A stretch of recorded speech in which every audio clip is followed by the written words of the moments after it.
The Worcester State University Intergenerational Urban Institute presents a Cyrus Topol Memorial Lecture with Karen Washington, Moving Forward Together, Solutions to Food Insecurity in Our Communities, in the Worcester State University Blue Lounge on April 2nd, 2013.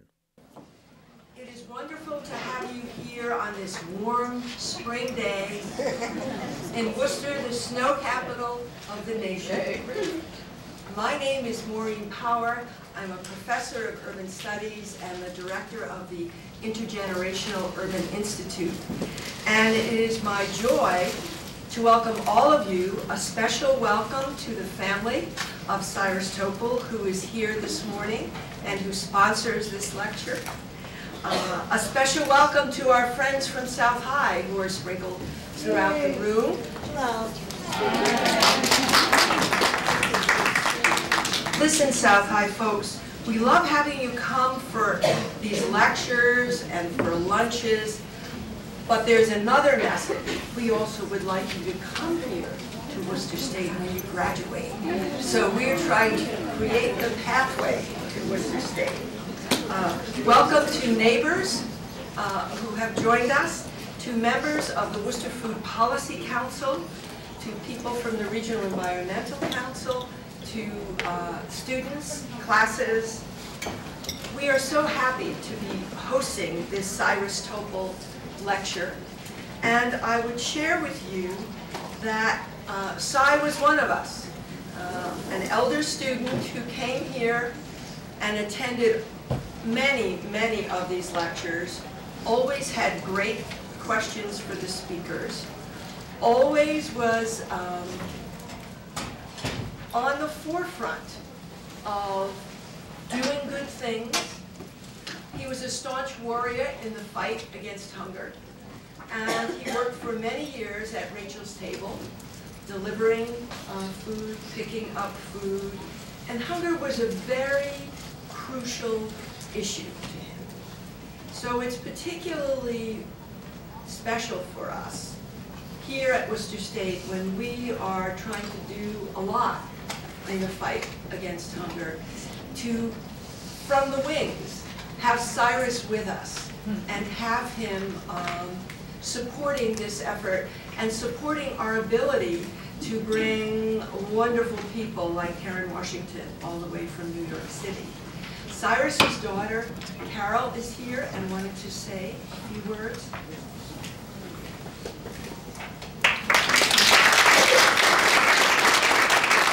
Thank you very much, and thank you, Maureen, for putting this together. Terrific as always. I cut my speech down every year, so now on the 5th year, I think we're down to about a minute.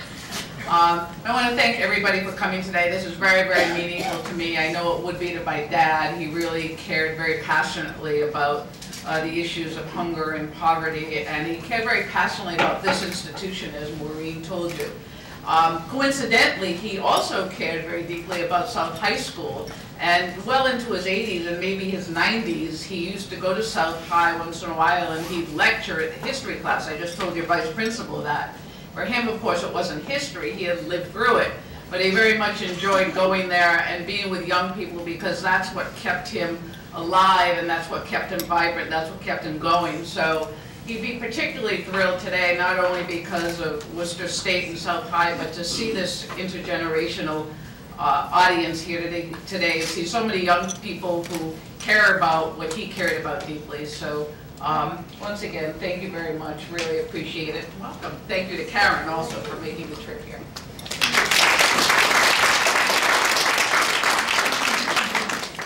We want to also thank the Urban Studies Department and very much thank the Office of Diversity on campus, which has helped to sponsor this. So at Worcester State, we all pull it together to make things happen.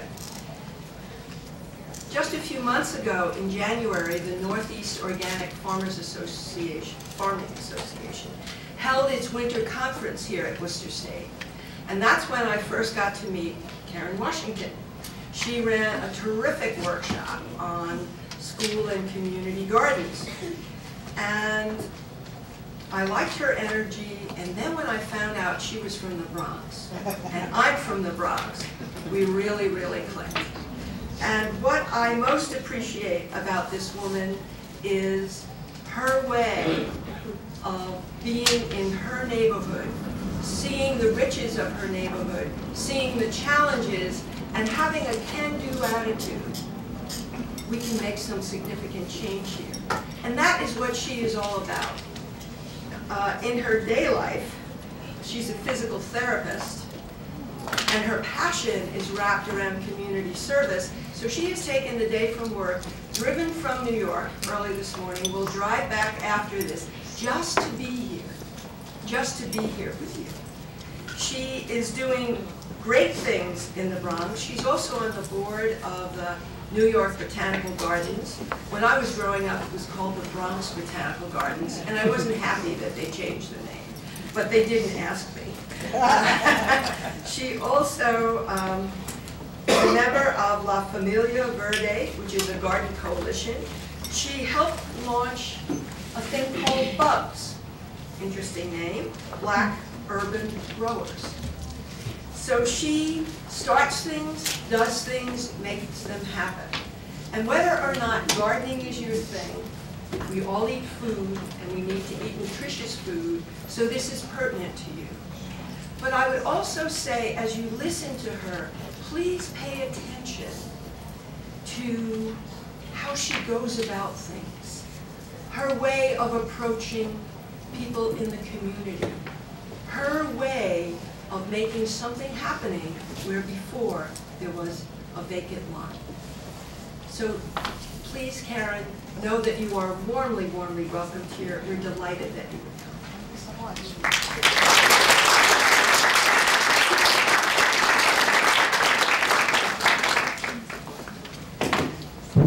Is it still morning? I guess so. You've been so long. So good morning, everybody. Good morning. Yes, so my name is Karen Washington, and thank you, Maureen, for that lovely introduction. Thank you to Cy Topol's family for inviting me to come here, as well as Worcester, Mass, for being here today. So when I talk about myself and about food, you know, I'm sort of animated, and so I like to sort of walk around and stuff like that.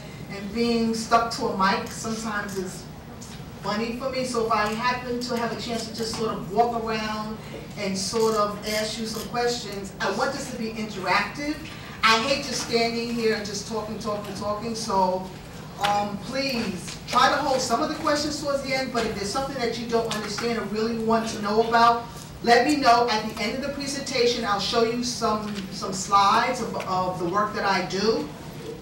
But first of all, I want to begin by asking you two questions. One is, I want you first of all to think about the relationship you all have to food.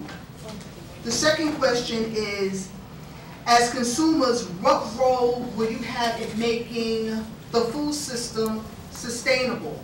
So, show of hands, how many in the audience are farmers? Past or present? Past, I don't pass you. Once a farmer, always a farmer. All right, how many are gardeners? How many grow food in general? And how many eat food? Yeah, okay, great. So I want to begin first telling you about my relationship to food. You know, I've been doing this for such a long time, and it wasn't like all of a sudden, you know, I was just dropped on earth and all of a sudden I'm growing food. There had to be some sort of process. So I want to tell you first about my relationship to food. So I grew up in New York City, born and raised, been there all my life. I grew up in the projects, down in the Lower East Side.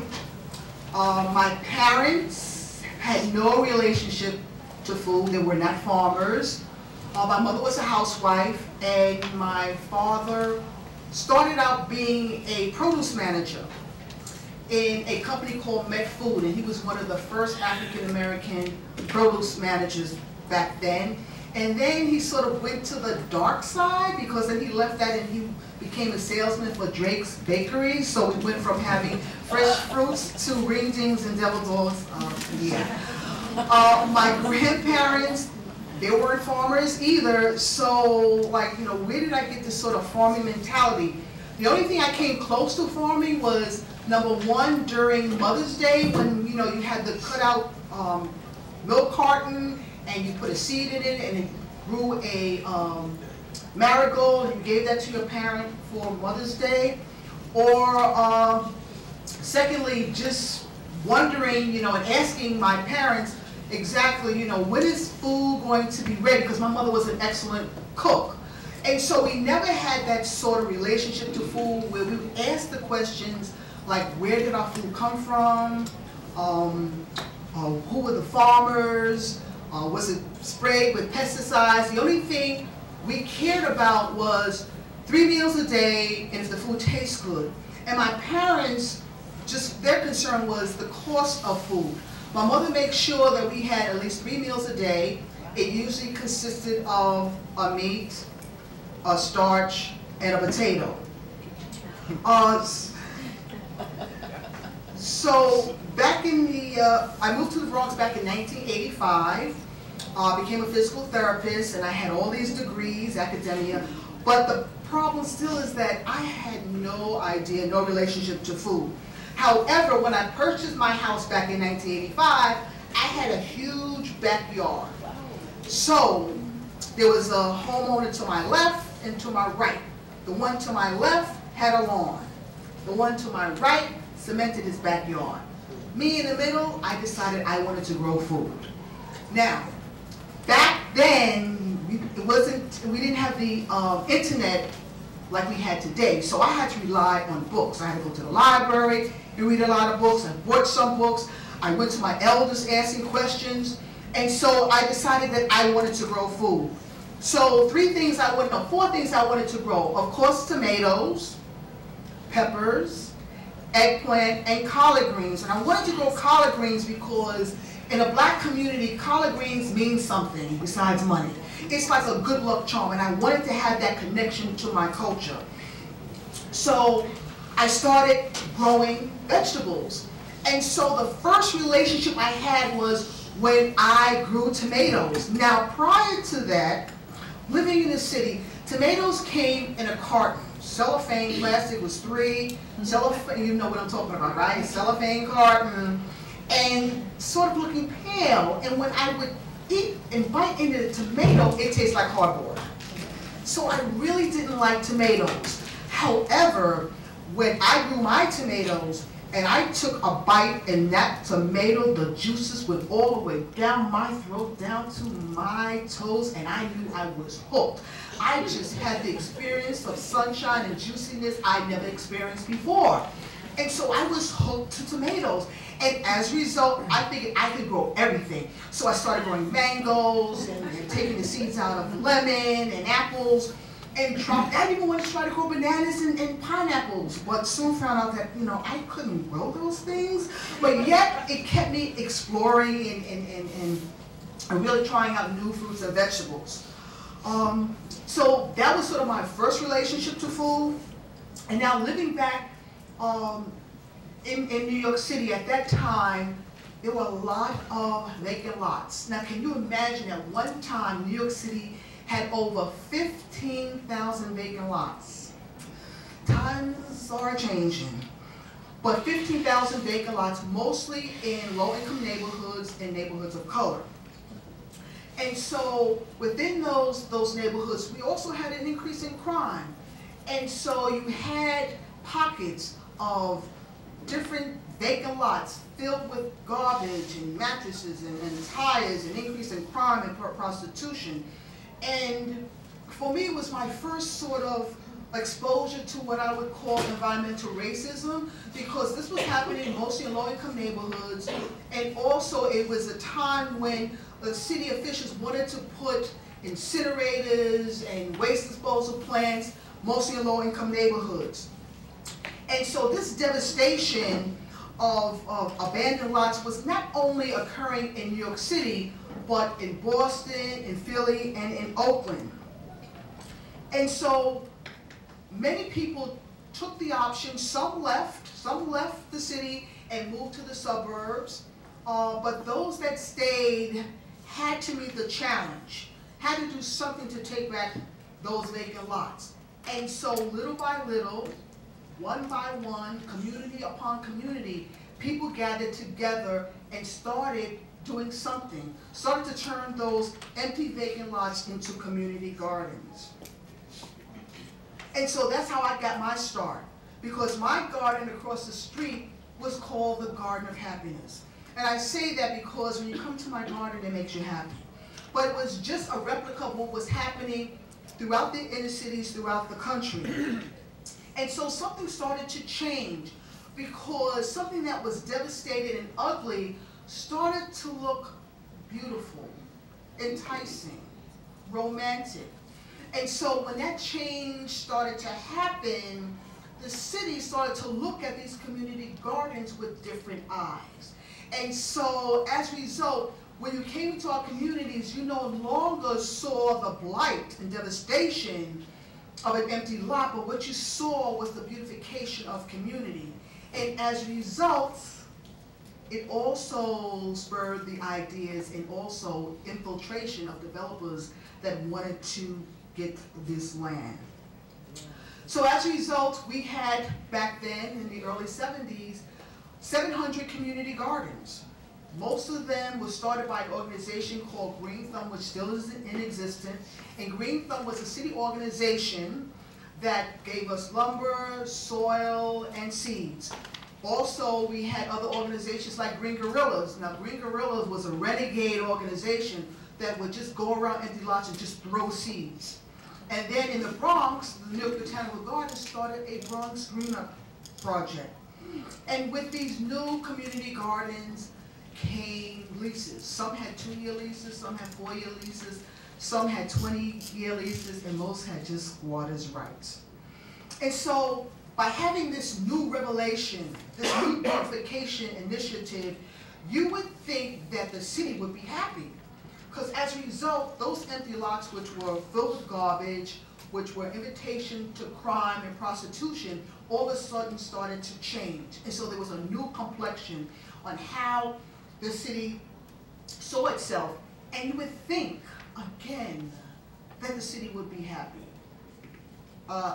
You were wrong, because back in 1998, in the middle of the night, our mayor then, Giuliani, started to bulldoze and auction off 100 community gardens. Now, how do you know, just imagine how would you feel after your sweat equity, you're the steward of the land, that all of a sudden in the middle of the night, without due cause, bulldozers started coming into our neighborhoods and started being bulldozed. And so it sort of spurred something I would say a new sort of community organization, organizing. And so what we did was we fought back, because you said you can't fight City Hall, but in essence you can if you have the proper tools. Lessons that we learned, number one was land is political. It has value. It costs a lot of money. Lesson two, in order to beat the system, you have to know the system. You have to know the chains of command and who has the power. Number three, the importance of voting. Believe it or not, politicians look to see who votes and who doesn't vote. And number four, a lone voice is weak, but the power of people and many voices are strong. So let's look at lesson number one. Land is political. Anytime you have land in a municipality, it has value. And developers have money, and most community gardens don't have money. Land and municipality are governed by laws, real estate laws, and has consequences. Lesson number two, know the system and know who has the power. So we had to understand the dynamics of the city system. Who had the power? Well, we knew from the beginning community boards had power. Okay, so from then, where does the chain of power go? Community boards, borough presidents, city council, assemblymen, senators, and congressmen. So it was about starting a new 101 civic institution. Number 3, voting is power. This last election showed us how powerful voting is. And what politicians do, namely, is that, believe it or not, they have a list of communities that vote the most. So you wonder why, in some instances, affluent communities get much more resources than low-income neighborhoods, and that's because of the power of voting. The more people that register and vote, the more resources those communities will have. And number 4, what Mayor Giuliani tried to do was to really go after one garden at a time. So as a result, what we started to do is we started to form coalitions throughout all 5 boroughs. And my coalition was the La Familia Verde coalition in the Bronx. And so by having these coalitions go into City Hall demonstrating against what the city was doing, we got the ear of the Attorney General at that time, who was Elliot Spitzer, who said what the mayor did was wrong and put down an injunction. As a result, those 100 gardens were saved. 500 community gardens were then transferred from city property into the Parks Department. Of those 100 community gardens that were saved, half went to TPL, which is Trust for Public Land, and the other half went to the New York Restoration Project, which is the Bette Midler Project. No, Bette Midler did not save the gardens. It was the people themselves that saved the garden. So from 2000 to 2010, we had this moratorium, and then in 2000, at the fall of 2010, the agreement ended.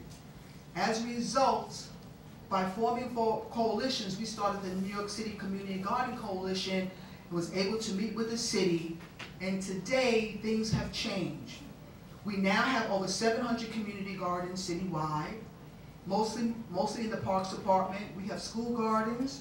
We have gardens on Department of Environmental Land. We have Department of Transportation.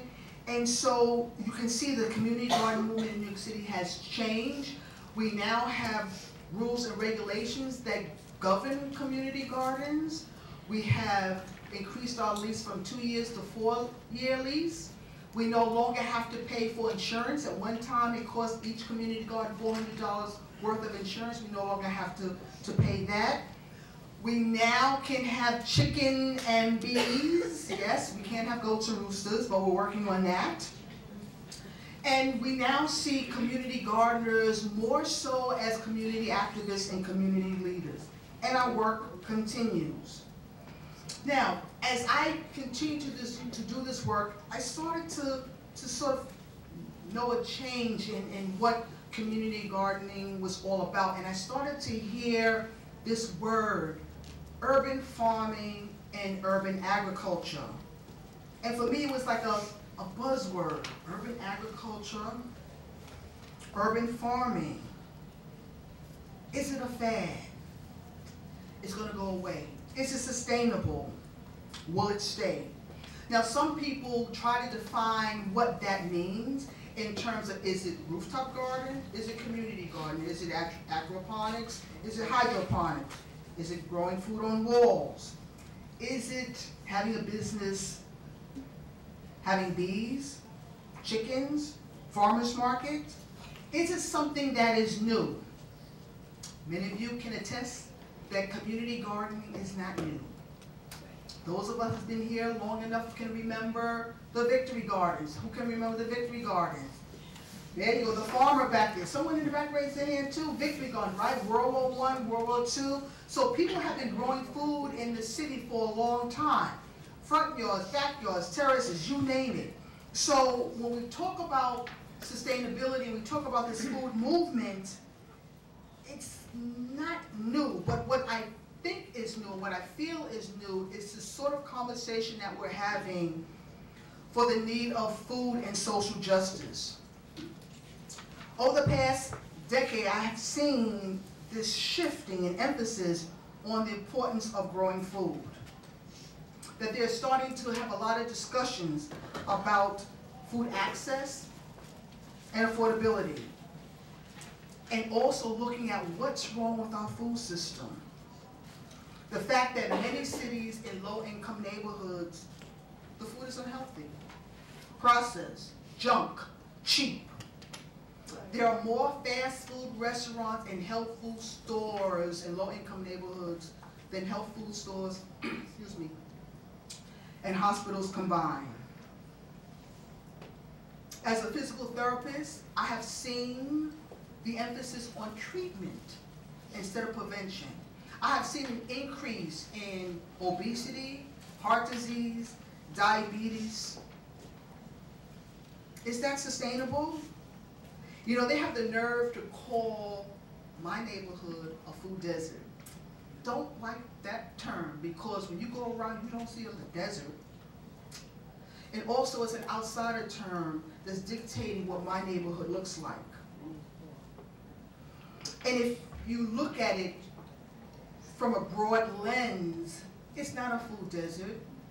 It's the shame of poverty and hunger. The land of milk and honey has become the land of greed and money. Somewhere, somehow, people are making money on the backs of poor people. And it's time to stop the madness. I started growing food because I became aware of what was going on in my surroundings. I live in the Bronx. Congressional District 17, the poorest in the nation. We are surrounded by fast food, junk food, and as I said before, they outnumber healthy food stores and hospitals. As a physical therapist, I see each and every day the effect that poor food and poor health have on each other. Again, don't call my neighborhood a food desert. I call it food apartheid.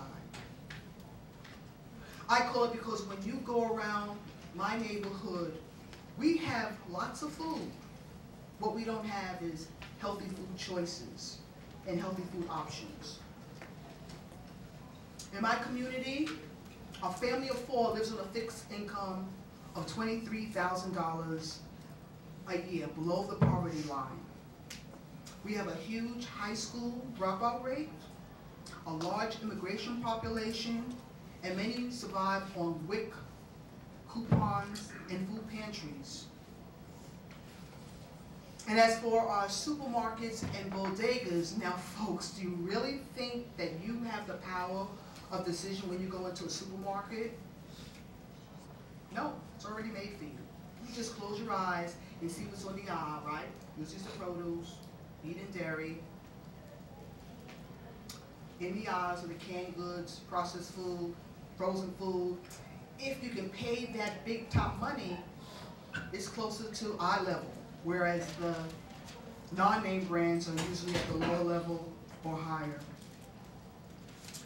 My mayor, Bloomberg, his intention is good, I understand that, but now he has this sort of initiative to stop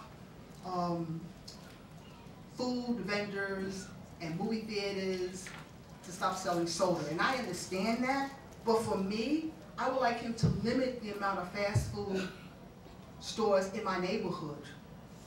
I would like him to do away with the junk food that I see in my bodegas. I would want him to give an incentive that would allow businesses who have and want to provide healthy food choices in my neighborhoods. And you know, a couple of months ago, wasn't it ironic when everybody was upset that Hostess was going out of business? What's going to happen with the Twinkies? And you know, come on folks, is that really food?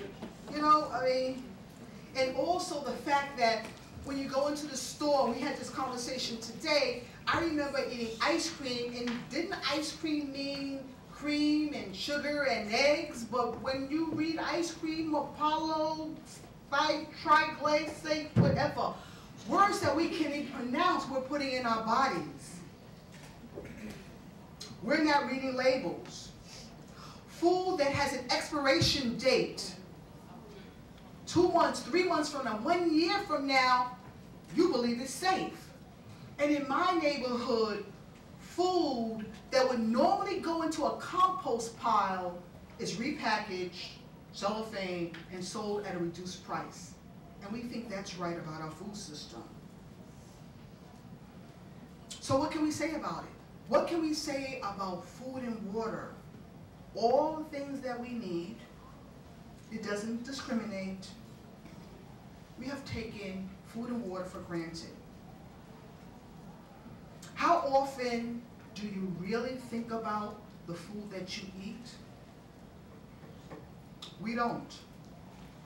We never go into a grocery store and ask the grocer, so where did that bunch of vegetables and fruit come from? Who were the workers that spend hours harvesting that food? Was it sprayed with chemicals or pesticides? Were the farm workers treated fairly and given a decent wage? Did they have time, sick time, vacation time, or health insurance?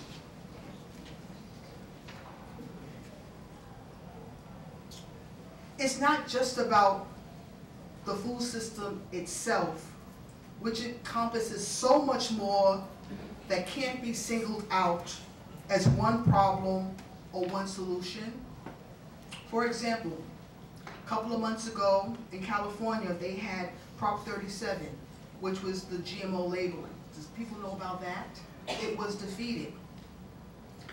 But yet, people were talking about it. It was defeated because there were lobbyists who had a lot of money, and really the public really wasn't informed enough about GMO labeling. But folks, understand, don't you want to know what you're putting in your mouth? Doesn't it make sense to understand, to have labeling of our food so we can make a choice to have GMO or not?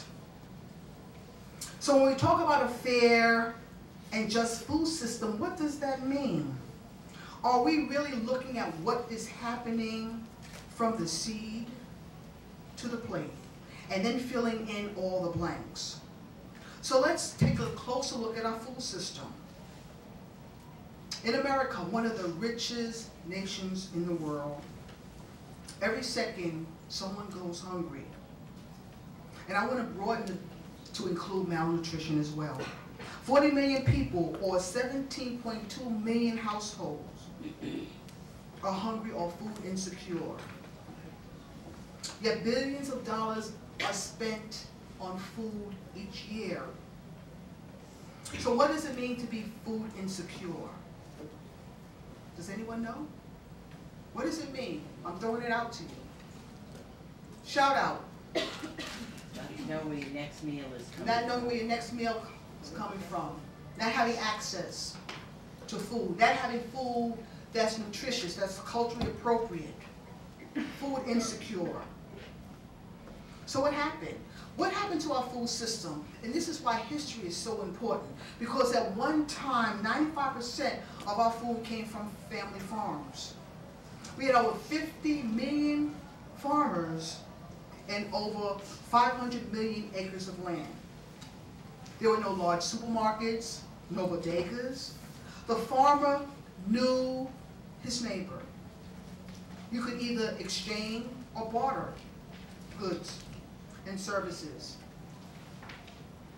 You never used chemicals because you were the steward of the land. You sold by the moon and the stars and the sun. You protected the seas and the oceans. You knew the best time to plant and the best times to harvest. You had the best seeds because you saved them. And when the harvest was plentiful or not, you shared it with your neighbors. Illnesses many times were treated by herbs or plants that indigenous people used and was handed down from generation to generation. So what happened? Industrialization. Its model: we can do better, bigger, cheaper. As factories started popping up, a lot of people moved to the north and left the farms for the city. Machines replaced many jobs. The family farm numbers were decreasing while the big conglomerate farms were increasing. Family land diminishing, big agro farm and land increasing. Animals once able to roam free were now relegated to CAFOs. Does anyone know what the CAFOs are? Concentrated animal feeding operations. So in other words, at one time when animals were allowed to graze the land, now they're confined in small spaces.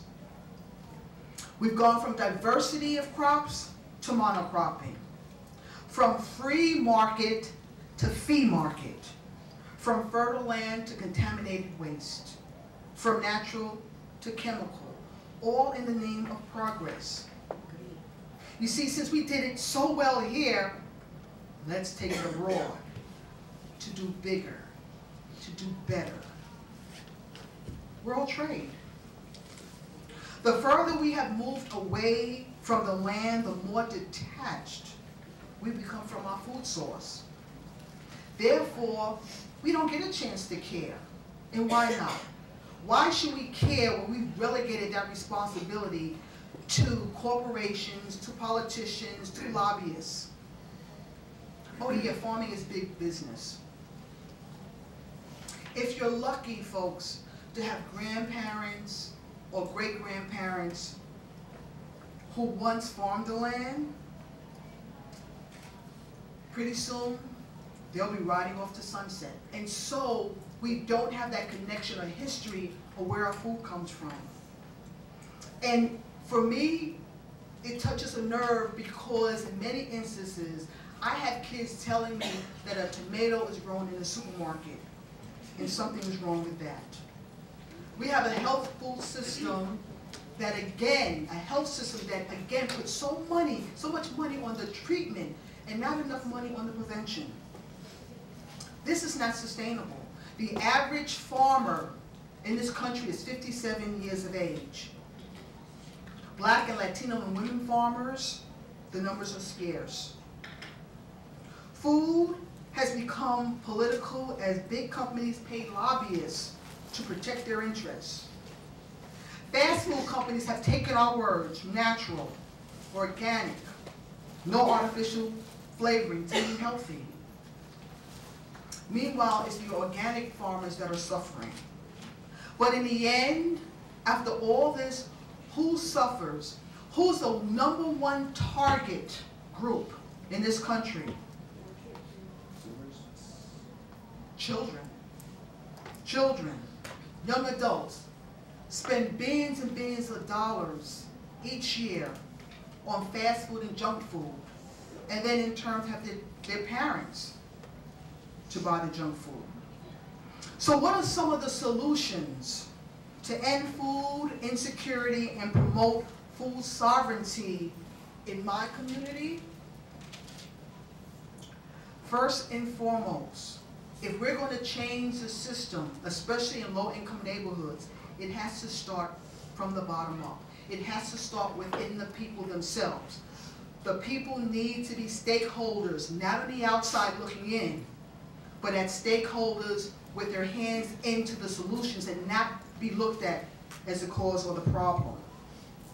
Outsiders can't come into my community with answers, with solutions, but they need to come in asking if they can help or providing resources. We must limit the amount of junk food and junk food restaurants in our neighborhoods. We must encourage and promote sales and not increase the amount of jails. We need to create job opportunities that pay a living, decent wage and encourage entrepreneurship. What we're seeing in my community is people wanting to grow more food in our community. They find it a necessity. If they can't get it within their bodegas or their supermarkets, they want to be able to grow food that is healthy and that is culturally appropriate. Believe it or not, food that is homegrown just tastes better.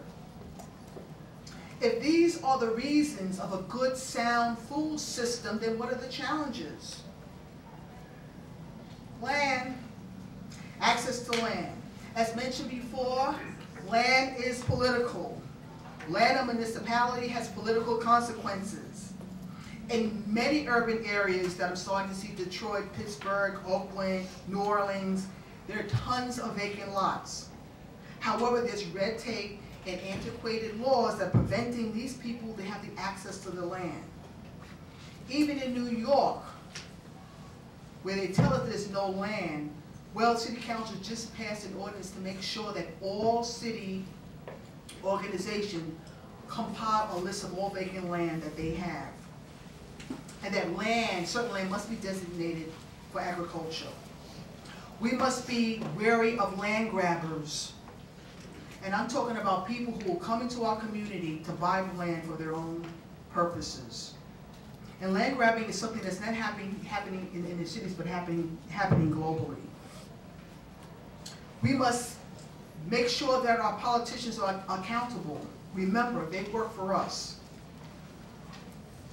We must understand that in this urban agricultural movement, not every community garden grows food. Some are bird sanctuaries, rock gardens.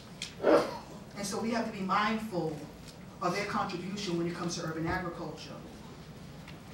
And our youth, we must admit again that we have an aging population in farming. The average age is 57. But we must find alternate solutions instead of having our youth being incarcerated. But we must educate them and provide them with new leadership skills in this new food movement. Our youth are amazing people. They have innovative ideas. Their voices and their causes need to be heard and supported. Rural and urban connections are vital. We cannot grow this food by ourselves. So it's important that there's an urban and rural connection, that we're able to provide farmers markets and CSA for our farmers so that they can be paid a decent income. Voting, plan to vote. This year in New York City we have a mayoral election.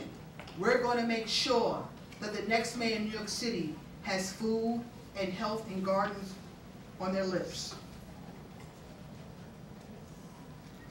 Today, people are growing food in community gardens, urban farms, rooftops.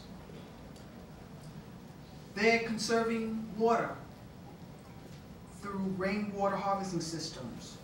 Cities are composting and recycling. Does that mean that we have enough food to grow for everyone? No.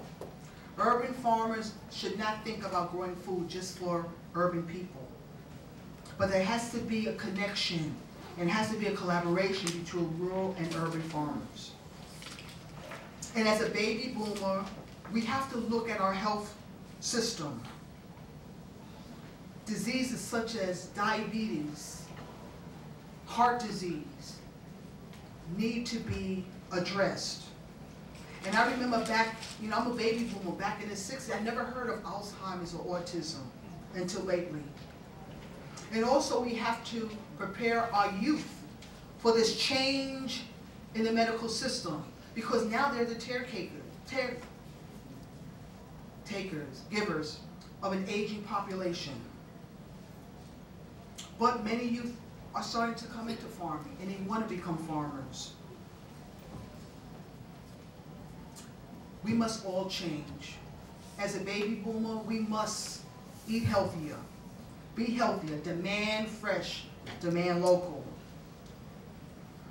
So what is it that will make us truly a sustainable agricultural system? We must support one another, the rural farmer and the urban farmer. We must support them by going to farmers markets, having CSAs, We must encourage young people to become farmers, not only in affluent neighborhoods, but in poor neighborhoods as well. As urban farmers, we can promote and incite and give people the tools to become farmers, but also we can demand local, demand fresh. We can promote food sovereignty. We can teach our kids exactly where our food comes from. We can be the stepping stones for rural farmers. Yet in the end, we are all consumers. And the common denominator that binds us all is food. So together we must change the laws of the land. Let this be our new civil rights. The right to have food that is healthy and safe. The right to have all food labeled. The right to have food that is organically grown, no pesticides or GMO in our food. The right for our farmers, farm workers, fishermen, restaurant workers to receive a decent living wage for their work and for their product. Tax breaks and incentives given to businesses that want to sell in our community. Provide fresh, local, organic food. Limit the amount of fast food restaurants in low-income neighborhoods. And do away with antiquated laws that prevent people from growing food in cities. Now the biggie, your action steps. What you need to do. First of all, there are 1 billion people in the world, yet only a handful of people control our food system. Wake up, folks. We have to make a change in that. We must fight power with power. Use our money wisely when we purchase food. Pay for food that is local and healthy. Eat at home. Sit at a table with someone who's different from you. Share a meal with an unlikely person. Read labels. Go visit a farm. Make sure you take your parents, and parents make sure you take your children. In cities across this country, people want to go back to the land. People are standing up against land grabbers and defining their right to food access. Finally, we must raise our voices and shovels together. We must reach across communities, states, and nations. The movement of growing food is a global movement. We must be inclusive of all those who grow food and harvest our food, those who are the stewards of the land, our water, and air. Most of all, we must never lose sight that food is a right for all and not a privilege for some. For me, this is my new civil rights movement. So please join me and others as we move towards a food system that is truly fair, just, and equitable for all. Thank you.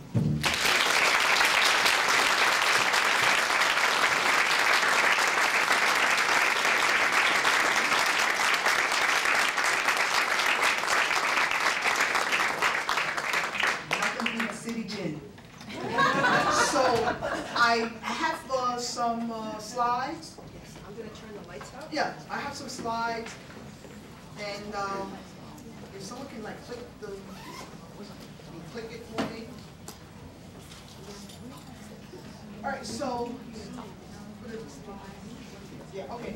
So this particular slide is like one of the 15,000 vacant lots. I live right across the street. So I moved to this house in 1985, and this particular lot, it was supposed to be a continuation of single homes, but it became a vacant lot. So as you can see, my American dream slowly became my American nightmare, because After moving there in 1985, for 3 years, all I looked outside my window was an empty lot full of garbage, and you start hearing the talk around people who live near garbage as being garbage. Next slide. And so that's the lot. That's the lot that was turned from the empty lot. And I like this picture because it's the Bronx Green Up Trunk. They were really the first people in the Bronx, the New York Botanical Garden, that really helped turn most of the vacant lots in the Bronx into community gardens. Next slide. And so these are some of the community gardens in New York City. Isn't it beautiful? I mean, just to think, and they have their own unique style and own unique representation of their culture and tradition. Next slide. And so this is a question we always throw out to people. What do community gardens provide? When you look at this slide, you can see a place for youth, elders. There's someone roasting a pig. Farmers markets. A place for, a safe place. Someone is playing dominoes there. Next slide. This was very critical during the point that Mayor Giuliani was trying to auction off community gardens, whereby we would hold meetings to talk about forming coalitions, and then we had a drive called Plant the Vote, which was really getting people in low-income neighborhoods registered to vote and telling them the importance of voting. Next slide.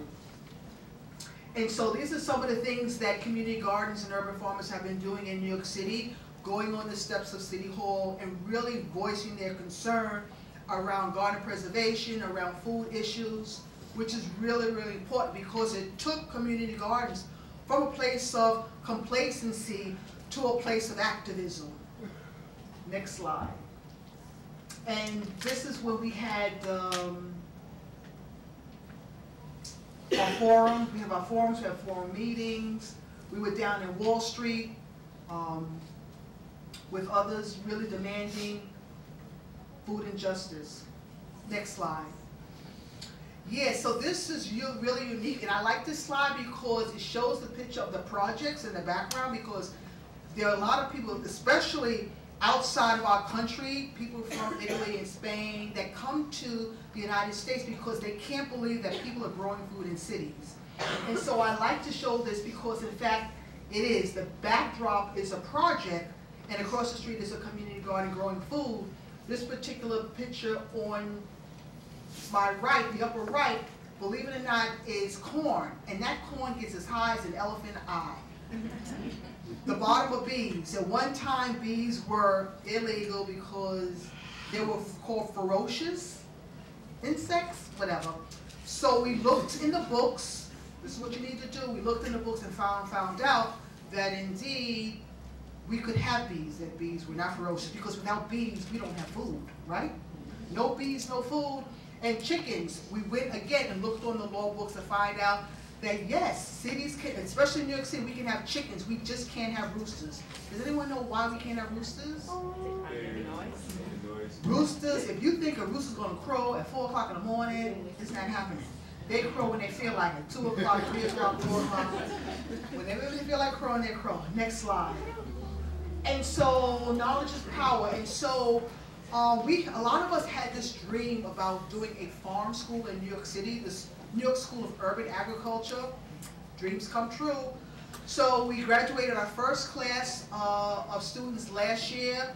This year we're going into, the second class is ending, a new class just started. And so knowledge is power. And so now what you're seeing in a lot of cities is that they're starting to form farming groups. Next slide. So what is the future of urban agriculture? Is it growing food on the ground? Is it hydroponics? Is it vertical? Who knows? But it needs to be inclusive. What I find dangerous is that when people just focus on one aspect of urban agriculture, that urban agriculture is rooftop gardens and that's it. Don't fall into that sort of isolated way of thinking, because it has to be inclusive. And you want to encourage innovative ways of growing food. So when you talk about urban agriculture, you're going to talk about community gardens, vertical gardens, hydroponics, aquaponics, all things that make the whole system work. Next slide. That's my rural farmer. That's Ray and his brother, Robert. And this is where I'm talking about the need for urban and rural connections. And not only that, he's our farmer from our farmer's market. It's imperative to go meet your farmer. If you belong to a CSA or you buy food from a farmer's market, go out and take a look at where your food is coming from. Go visit the farm and the farmer. Next slide. All right, these are my homebodies. These are my peeps. This is the La Familia Verde Farmers Market. We're going into our 10th year. What's so unique about this, when we talk about intergenerational people, is the fact that the average age of the farmers at the farmers market, they're in their 80s. And so one thing about, if you want people to work at your farmers market, the elder population, great. They're conscientious, they're on time. When it's 90 degrees in July and August, it's not like, oh, I gotta go to the beach or the pool. They're there. We have the farmers market is over 22 weeks from July to November. Rain, hail, sleet, or snow. One thing about our farmers market, which is located in a low-income neighborhood, is that we understand the effects of poverty and hunger. So no one walks away from our farmers market hungry. If someone comes to our farmers market and says they are hungry, we said take a bag and fill it up, because we understand that connection of hunger and poverty. Next slide. Those are our future farmers. Like I said, the average age of a farmer is 57. So we're trying to, young people think about farming as a vocation. I am retiring next year at the age of 60, and I am going to farm with a group of people. See, so it's never too late to think about farming. Next slide. And so where does urban agriculture sort of take us? And so we're starting to see entrepreneurship. We're starting to see people branching out into doing certain types of businesses. Next slide. Roger Repo started a honey business. Couple of hives in his backyard, started Bronx Honey. Next slide. Eggs, which came first, the chicken or the egg? Well, in this case, we have two urban farmers that sell our chicken eggs. At our market, we get $4 for a dozen of chicken eggs, because when you taste our eggs, they melt in your mouth. Next slide. Okay, so yeah, urban agriculture is here to stay. When people thought it was a fad, I don't think so, because right now we have people doing innovative things. The census is now recognizing and want to count urban farmers. So urban agriculture is here to stay. Next slide. I think that's it. Thank you so much for your time.